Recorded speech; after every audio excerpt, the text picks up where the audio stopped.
How many unit cells are present in a cubic shaped ideal crystal of NaCl of mass 1 gram. 1 gram अगर crystal है उसमें तो कितना cubic sales होगा, यह हमें देखना है। Atomic masses of Na is 23 and Cl is 35.5। हमें फाइंड करना है कि मास ऑफ अ सेल क्या होगा। मास ऑफ अ सेल क्या होगा? मास ऑफ अ सेल होगा 23 atomic mass unit plus 35.5 atomic mass unit into 4 होगा। क्यों? क्योंकि 4 Na प्लस और 4 Cl निगेटिव आयंस को मिलकर एक सेल बनता है। One cell is build up with 4 Na plus and Cl negative ions.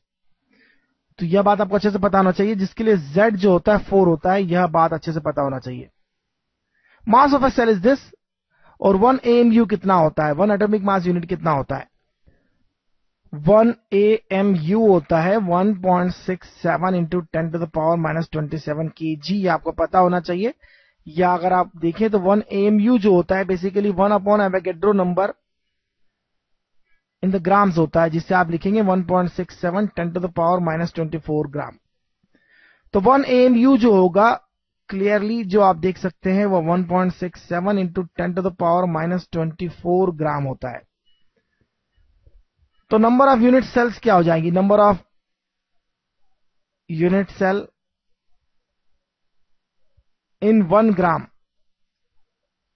Number of unit cell in 1 gram क्या होगा?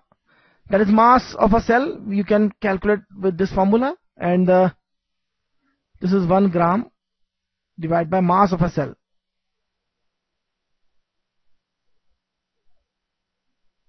तो कैलकुलेट कर सकते हैं इसे हम। देखिए मास ऑफ ए सेल हो जाएगा 4 into 23 plus 35.5 into AMU, that is 1.67 into 10 to the power minus 24। This is also in gram, this is also in gram, gram will cancel, you will get the number। और यह होगा 2.56 into 10 to the power 21। Simple सी बात है, answer जो है वो near by answer यही होगा 2.57 10 to the power minus 10 to the power plus 21 obviously.